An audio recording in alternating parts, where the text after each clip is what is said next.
What's going on, everybody? Welcome to another episode of Get to Know, the podcast where we go ahead and interview people that have followed their passions into careers, into lifestyles, and are just basically pretty awesome.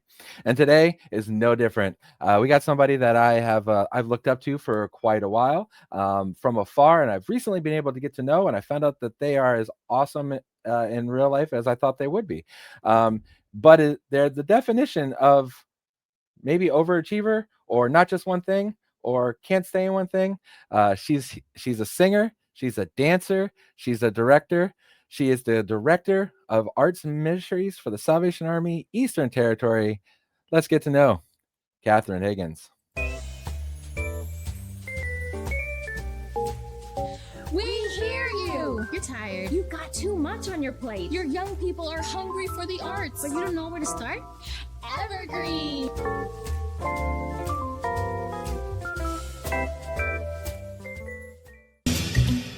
Replay is a faith-based volunteer playback theater company founded and funded by the Salvation Army. It's a form of applied theater where actors, musicians, and dancers take stories from the audience and then on the spot play them back as literal interpretations, metaphor.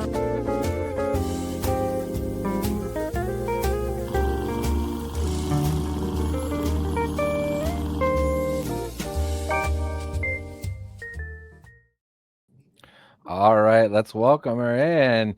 Hey. You were worried. Was it okay? Like, can I get a copy? Yeah, absolutely. I'll send it to you. So I got to Yeah. tell you, I was holding on to that. And I'll tell you my favorite part of making that. I've got to actually show you my favorite part of that, making that whole thing is this right here. The suspense. Yes. Oh. Sorry. That is my 15-year-old daughter, Lily.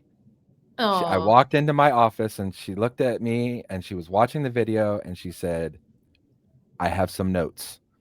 And just sat down and started editing on the video. Well, And good. yes, and I was so thrilled. And it was the first time since she was like 12 that she edited a video with me. Oh. So yeah. So yes, well, welcome aboard. Thank you. I did forget to say as well, actor, director, singer, dancer, and that's just on your professional side. Producer. Am I missing anything? Well, you showed some pictures. I used to be an aerialist. That's sort of a unique Yes. skill. Okay, so here, see, this is my naivete is that's I said it wrong, but it's still a word. Mhm. I did not know there was a difference between that in dancing in Oh, the yes. Yeah, yeah. oh There's a what there's a huge difference in grip strength and upper body strength for sure. oh Yeah. would aerialists be considered closer to the sport of gymnastics than it would be Probably. dancing? Yes, a lot of gymnasts become aerialists, a lot of dancers become aerialists, but not Ah. every gymnast or dancer is an aerialist. That makes sense. There you Yeah, go. yeah, absolutely. Well, then I'm sure there's some of those rings, gymnasts that are good with the upper body strength, but they're Yeah, like yeah. Bambi just born if they try to dance. So I'm sure that happens. And with Yes. that, I will Mhm. actually I've realized that was one of the first times I ever saw you was at Old Orchard Beach on Pier Ministry In the air. doing in yeah, and I Yeah. remember distinctly saying, "That girl crazy." Yeah. And so, maybe just quickly, this wasn't on Mhm. my notes here, quickly describe, what do you do with the airless? We saw the pictures. So, I was a dancer first, and I was always very flexible, which, uh, I have come to learn is a chronic, progressive illness that I really need to be mindful of. But at the time, I was able to explore flexibility in a way that most other people could not. Um, and it was actually the Old Orchard Beach Pier Festival that got me into doing aerial silks. They were going to bring in an aerialist because it really draws a crowd. It can get really high. People see it from way down. And I was like, well, let me take a class and see if I can do that. which is kind of, I have a non-medical condition of thinking that I can probably do something. Yeah, I don't yeah, buy a lot of stuff. When I see things, I'm like, I could make that. I'm not buying that. Or, we go to a restaurant, I'm like, I'm yeah, not yeah. gonna order this. I can make that at home. So it's a problem. It can be a problem. But that was what first got me in the studio to learn, and I just fell in love with it, because I was able to use my flexibility in a new way. But I did not have the upper body strength. Dancers are generally known to be more focused on their lower body. They jump, so I got really excited about being an adult and learning something new from the ground up. And I didn't need to be a professional. I didn't need to be impressive. I just needed to progress day to day, week to week. And it became an obsession. I was so excited by it, especially because there's these, like, with dance, you get better over time, but you never really know. You've never Right, made it, like you're right, right, always, like, well, I can do a pirouette, but it can always get better. right, right. With For silks, for example, there's sort of glass ceilings that you get to break through. So you can do certain things on the ground, and then all of a sudden you can do a chin up. So now you can do all these things. Well, now you can climb a certain height. So now you can drop. Like, there's these great markers, literal height markers along the way. Wow. Got me very excited. But also, I have a just physically debilitating fear of heights, Great which choice there, in Kathryn. my There, mind yeah. is an opportunity to overcome. Like, what if I went a little higher? But I had to learn how to go higher, and I would sometimes, foot by foot, I would just sort of inch up when I could feel my body tense, that Yeah, leg lock feeling, and I would just lock myself in a way that I could just sort of rest up there until my eyes and my brain and my heart and my blood pressure decided that it was safe. hmm, And then I'd go a little higher. And there was the one time actually, the pier, the first time that I performed there, I had been working on a rig that was a certain height, and all my tricks and everything worked on there. And then when I got to the pier, I looked up at what they had put into the stage, and I realized that the height was from the rigging to the stage oh, floor. But then there's another 6 feet from the stage floor see. to the real ground. And I was like, don't people know that I have gone foot by foot to adjust to these conditions? And I just crawled up and I just sat at the highest part and just waited, just looked and Yeah, observed and talked to my body, yeah. my nervous system to be okay. And it was terrifying and exhilarating. And Wow. yeah, I love I love an audience. I think I've always said that my favorite thing was to make an audience laugh. Yeah, But there's nothing like making an audience gasp. right. Ugh, that's a drug there. If you hear a crowd go, you're like, yeah, Uh, I got them. Yeah. so I gotta tell you, my brain is working, and if you were in the least bit able to take what's called a bump, where you hit on your back or anything from a height, Yeah. boy, you'd be a great professional wrestler. Like you would get the, like, that's in my area, you would get the high of the crowd going, Yeah. oh, Like, as you're oh, flying off. Oh my goodness. yeah. Yeah. Yeah. It's incredible. Like, uh, you're describing this, and it really is very sport minded, Yes. having Yeah. markers, Hmm. you're able to do, and everything else, and then Hmm. pushing yourself through. And that is so very cool. And I'm going to let you do it, and I will watch from afar. I ain't getting my big butt on any any class. So, well, with that comes a question of, how did this, not aerialist, overall, your love for the arts, your passion for the arts, where did it come from? Where did it start? When I was little, I I watched on repeat Mary Martin's Peter Pan. Yeah. I just And found the VHS for that, and I can't wait to show my kids. I love Mary Martin's Peter Pan. Love I it. can only find it on YouTube, and it's awful. It's all I grainy think and I may have terrible. 2 copies. I may have to get Don't you a copy. tease me. I may have to. I love that show.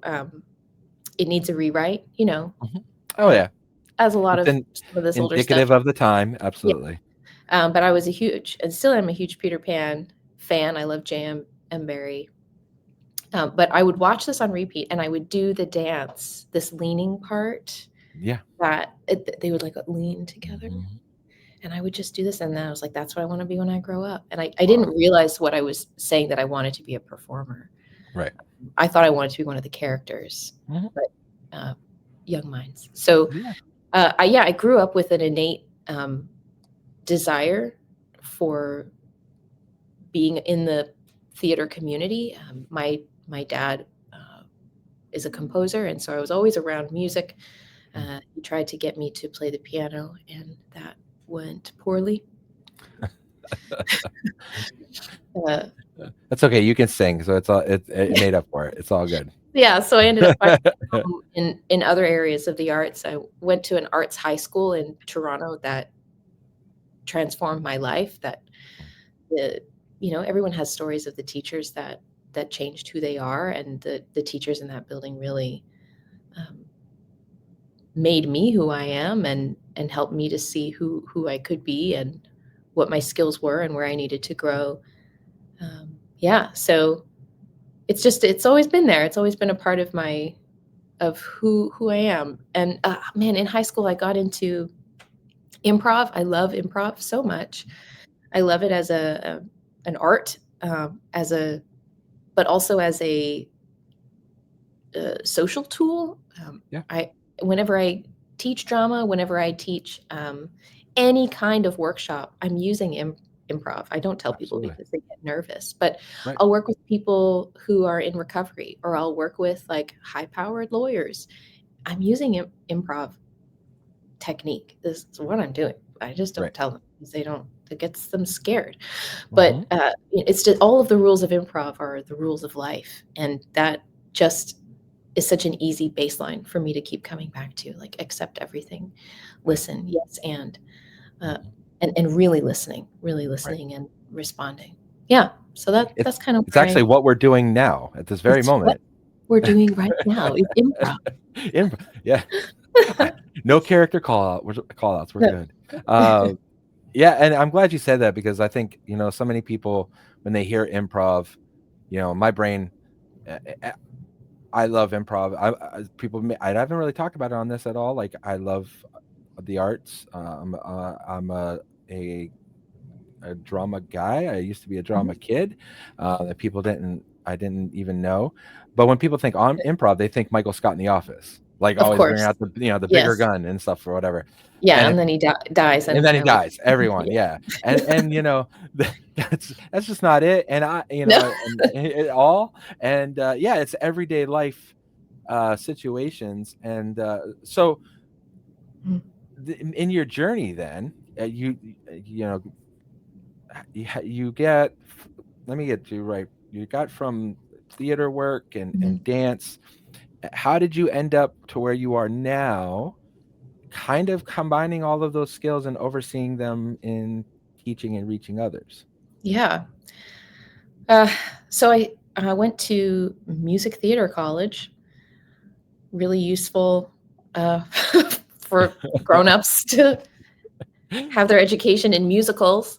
Yeah. But I went to Sheridan College for music theater performance, which was the top school to go to in Canada Yeah. for music theater, and that's what we did. We singing, dancing, and acting all day and Wow. all night, and uh, it was a wild, wild program. And you leave there feeling like a little something of everything. So I went into the industry right away, and I was doing some TV, some commercials and theater, and I worked with some cool people over time.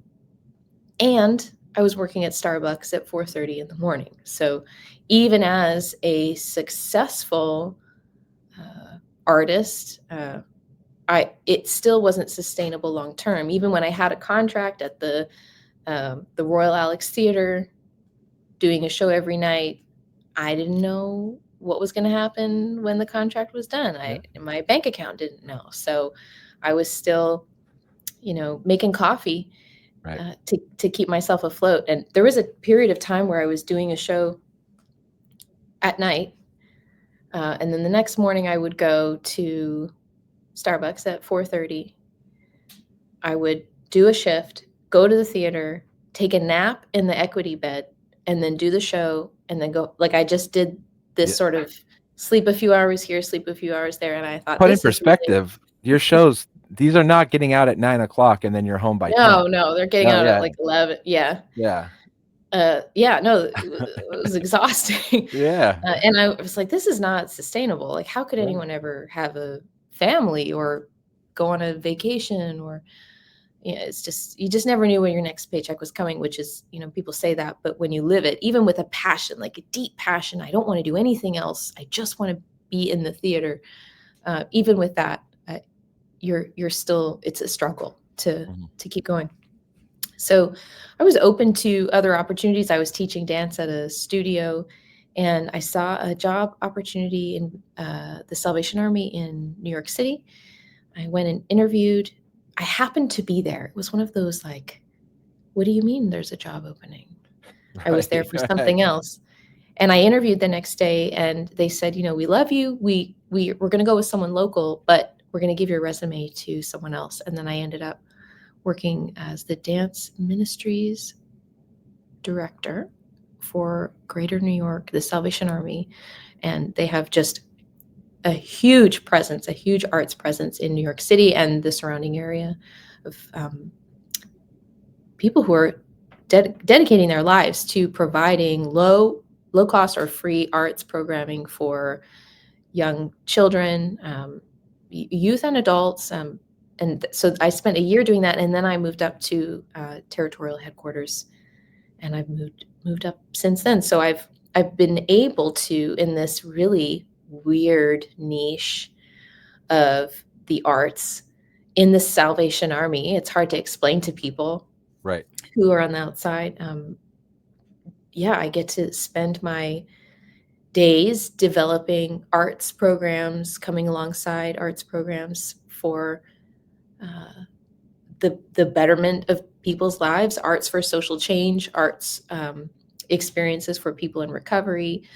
I've worked with kids from shelters. I've worked with people who are one day sober. And it's really, really exciting to see how the applied arts can be used, not just for entertainment, arts for art's sake, but to transform lives. And that's what I've been a part of. And in that journey, I've been able to continue to perform in this role, Mhm. as well as be this administrative person. Yeah, yeah, yeah. I get to be able to have a little bit of both sides Right. in this role. And put it in perspective for non-Salvation Army people. When Salvation Army people get together, we use our own vernacular. It just happens.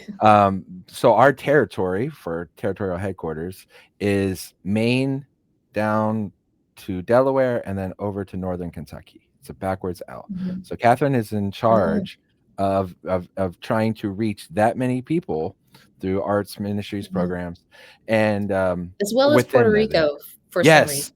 yeah, exactly. It's the New Funny York little, connection. Yeah, yeah, yeah, yeah. and they've got a. I mean, the kids there, they are great and have a lot. Flourishing art Yeah, scene. Yeah. and also when we say arts, it's very important because somebody may watch this and go, well, what is arts?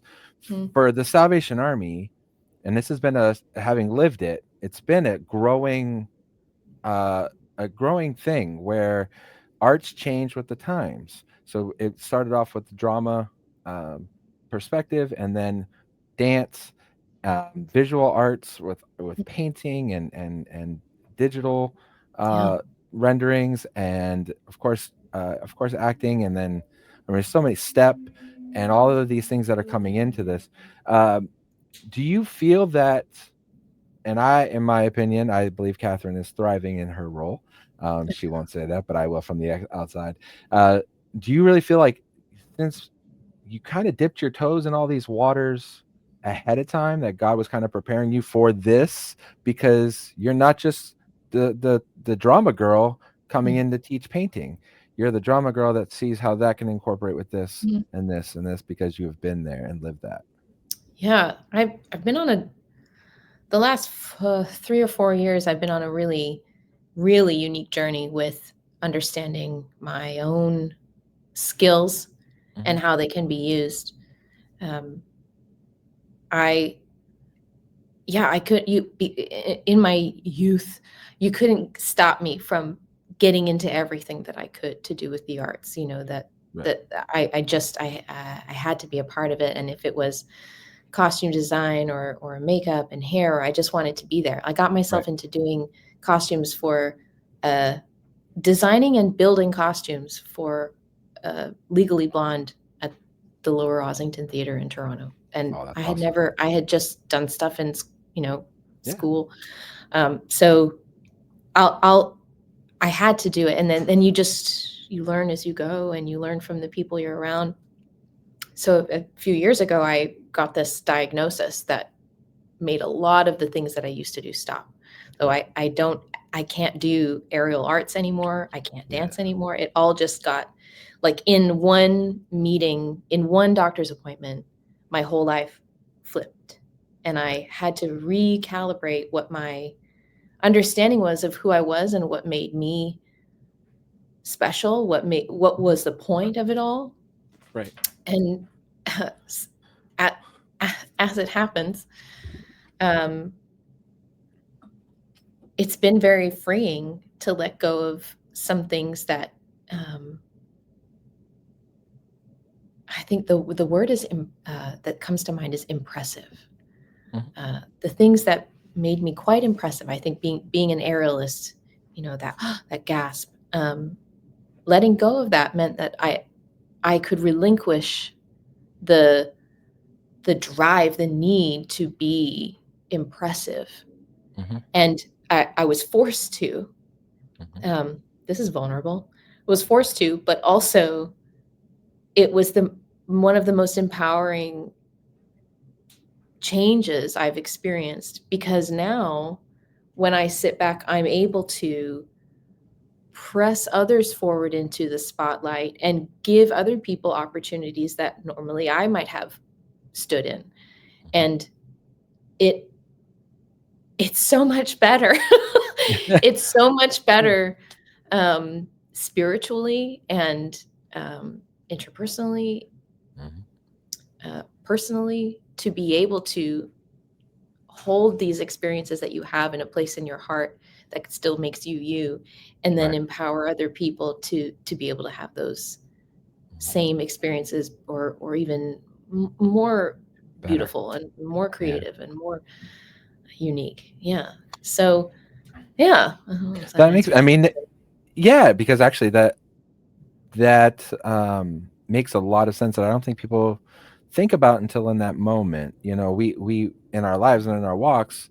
By the way, thank you for that. Mm, I should say I really appreciate that. And in our lives and in our walks, we kind of get these little nuggets within our passions, and get fed, whether we're uber successful or we are a weekend warrior, and whatever it mhm, is. Um, and then I relate that to, as you were talking, all that went through my head is the actor turned director, mhm. the star athlete turned coach. Yeah, And you hear all the time then, um, that you get more fulfillment from seeing your kids yeah. thrive, and It's like yeah. we're all gonna experience that on some level in some way as we Yeah. age. You're at some point you're gonna look at the people that you're mentoring, or that your children, your Mhm. community, and you're gonna see them thriving, and you're gonna look around and go, when did I end up in this chair and not Right. over there? And so I think for some people it happens slowly and sneakily, and Yeah. I think for me, it just happened in 1 hour. Right. But it's a beautiful cycle. Mhm. How wonderful is it that on the other end, after having these incredible experiences, that it can get better than that.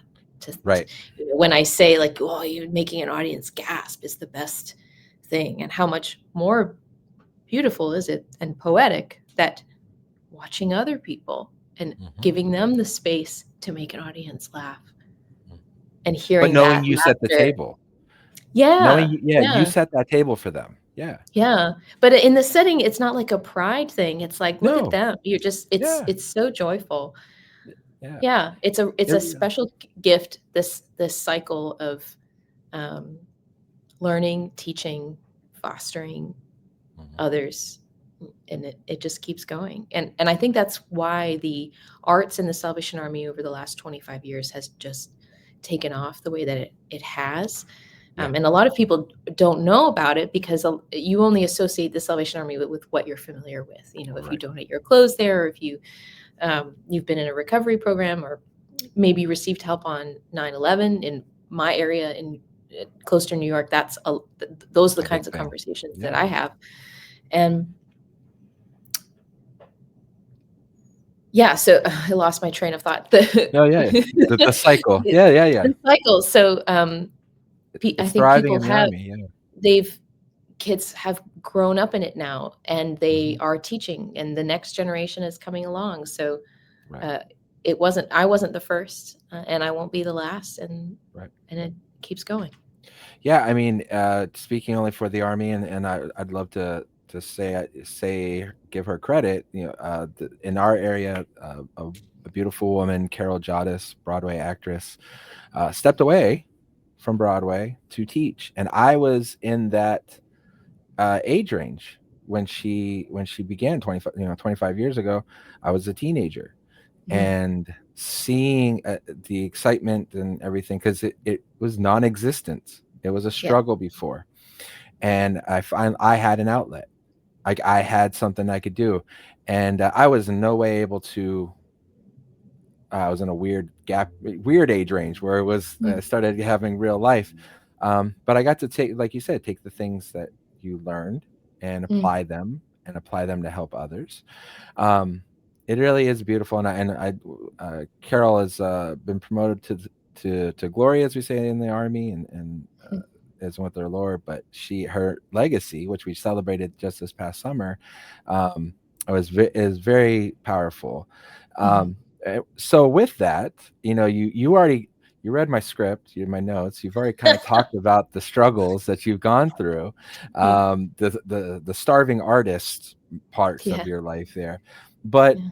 maybe touch on and I'd be interested on two levels. One, when you were head first into anything arts, you know, that you were doing, and then two, now in this administrative overseeing directorial role.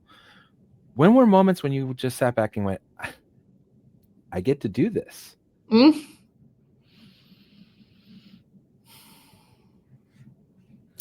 Uh, yeah, when I did a show called The Boys in the Photograph, which was written by Ben Elton. It's an Andrew Lloyd Webber show that they revamped. They tried it years and years prior, and it flopped. So they tried to do it again.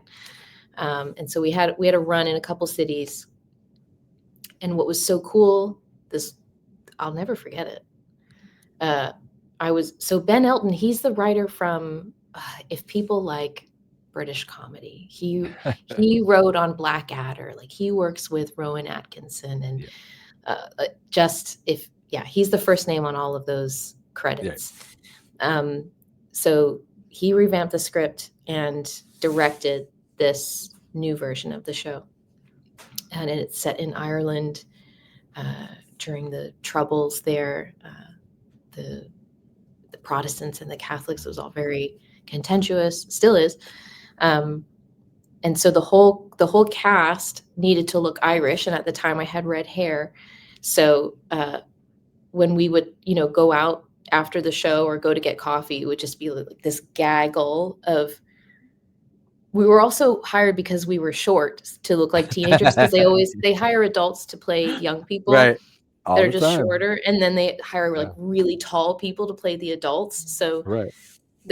when we'd go out together, people would, like, what are all those redheaded 5'2" people doing together? Oh, that's right. Yeah, that was really, really odd. But so before we opened in Toronto, we had Andrew Lloyd Webber came, and he sat in on a sing through and gave notes to our music director, but he never spoke to us. It was all very, and so we would do something, and then he would go and whisper something to the music director, and then the music director would tell us the note, and then we would do it again. Like, he had this it was that's Aura 101 right there. I know. Yeah, my I goodness. know. And then during break time, we all took a break, but he went over to the piano and played the love theme from the next installment of the Phantom of the Opera, which came out years ago now. But he was just playing it, and everyone was sitting there like, I think we're hearing the next Broadway show before it exists. That was a moment where I was like, I'm in a memory right now. I'm doing this thing that I'm going to think about later on. I'm sitting in a room. Yeah, that was a very epic, very cool experience. He came a couple times. He came to one of our rehearsals as well. Had a few interactions with him. Yeah. That's awesome. And then now, this was wild. So I got to work with Carol, who we've mentioned, to build a piece in 2015. We all went to London, England for what they call the Congress, and it's a group Salvation Army. The Salvation Army is a global organization, and so I don't know how often, but they have these big gatherings sometimes where they bring in representatives from all over the world. And so Carol was in charge of one of the sessions at the O2 Arena. It's huge. Which is it's the biggest arena in London. That's indoors. Yeah, next to Wembley Stadium. Yeah. It's just massive. And she and I worked together on creating this piece called Moses, where we took the story of Moses and we worked with a composer to create original music. So it was movement and music, like dance, movement and music, no words. And it told the story of Moses with really beautiful costumes and huge screen content that worked with it. And I remember standing in the O2, like, I'm here, I'm doing this really cool thing. And then sitting in, because I was director, choreographer, I didn't participate. I sat and watched this thing that I had toiled over and exercised. And I did all the costumes for it.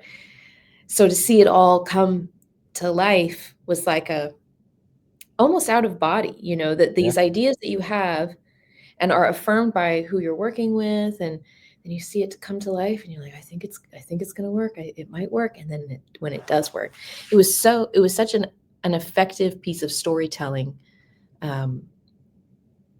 In the journey of creating it, I learned a lot about how I love listening to Danielle Strickland, who also has a podcast, and she loves talking about women. And she pointed out, and I spent a lot of time exploring this in this piece, was how women are so prevalent in the Bible at like key moments in time, where it was women who first discovered Jesus had risen, or it was a woman who found the basket with Moses in it. So to see these characters come off a page and become personified and have feelings and hopes and pain, it was a life-changing experience to work on that piece in particular with Carol, and then be able to take it into that space. Can't see it. I got goosebumps hearing it. Like I can feel it through your body. They're incredible. By the way, I'm totally weeks before this drops, I'm telling my daughter that story, and she's going to be so jealous of you and want to know more and want to know. So I love it. Well, I've already taken up more of your time than I said I would. But I can't leave without asking the question I ask everybody at the Oh, end. okay. All right, and you probably know it's coming because you cheated. Uh, what what advice would Kathryn now Mm, tell 12-year-old Kathryn? mm. I have thought about this extensively. I love it. I'm glad about that. I think that it's a super important thing. Have you, or I don't know if you're familiar with Doctor Who. So my wife is an addict, Okay. so So I have some familiarity. we could talk about Doctor Who, but a takeaway that I had, I don't love a time traveling storyline Okay, because right. we're Mess with gonna have everything. some problems. Right. As a writer, I'm gonna be annoyed. At some point, I'm gonna say, "Well, then Right. why didn't they just go back Ex- 10 minutes earlier?" Like, so I don't. exactly. If a whole plot revolves around time travel, no, no, no, And thank you. yet it's lasted 60 years. I know. So anyway, I do enjoy Doctor Who, but there's a character in it who one of them knows the future and one of them doesn't, Mm. and they fall in love. And anytime the one who knows the future is about to say something about it, the other one goes, "No, no, spoilers." And she doesn't want to know. She doesn't want to know how she dies. She doesn't want to know, because this other character is like eternal or something. So Right. um, that struck me, and I do believe that I have kind of embodied that sense of um, there's no sense of I love that. There's no sense of living in a world of regret or wondering what if. Um, and when I think back to what would I tell myself, it Yeah. would just be just enjoy it, just soak it in, Uh, because there's no warning I could give mhm. that would change all that much. Right. Maybe I would tell myself, like, in 2020, I would sneak in and I'd be like, you're gonna be all right. Right. Like, Yeah. Yeah. I Yeah. know you might be thinking the world is about to end. Just it will It's be go- okay. Just like yeah. that Yeah. would have been nice to Hold know. tight. Right. And But buy yeah, Apple stock in 1995 or yeah, yeah, something. yeah, yeah, Yeah. yeah. But Yeah. just enjoy it, soak it in. Um, and there's that echo that always comes in my mind is just be present. Just be present. Because time moves so fast and we have less time than we think. I learn that more and more. So yeah, be Mhm. present, soak it in. I love that. History making first thumbs up bubble to ever appear on our podcast. I don't know where that came from. I That was interesting. I don't I was know. like, I I must was like, have. yeah, yeah. I don't know how I could I make don't it know how to happen again. trigger that. That was great. That was great. Well, I love that advice actually, and it's something that uh, you got me thinking now, and so Mm, hopefully someone else does. Well, Kathryn, I want to thank you being present in this time and being all in for everybody watching. You want to give plugs and shout outs to Arts Ministry Department? yeah, we have an active social media presence at Arts Ministries on Facebook, Instagram, TikTok, YouTube. That's where we live. Our website is arts.saconnects.org. We have all kinds of resources for developing arts programs in communities, and yeah, we're all about arts for social change and arts for growing people. Yeah. And I would say, as someone who, Kathryn works in the high tower there in New Yes. York, and as one of the many on the field, if arts is something that you, I don't usually give plugs like this, but I will say here, if you're watching this and you or your kids or if somebody is interested in something of arts, contact your local Salvation Army. You may not have a church, may not be interested in going anywhere, but you want to learn about this. We want you here to follow. You have that passion for a reason. God gave it to you, and we just want to help cultivate that. And so, contact the local Salvation Army. I can't get there. Contact the arts department. Drop a DM; they'll connect you. That's right. But we want you involved, and we want you to follow your passion, because as Kathryn can attest to, through the ups and the downs, he's got something really good for you through them. But you just got to make that first step. Well, thank you, Kathryn. And this has been a great episode. I appreciate it so much. And everybody, just check out all the other episodes. You never know what you're going to hear. You never know what might inspire you. We have great guests, great time. So from all of us here, we just want to say thank you much and see you later.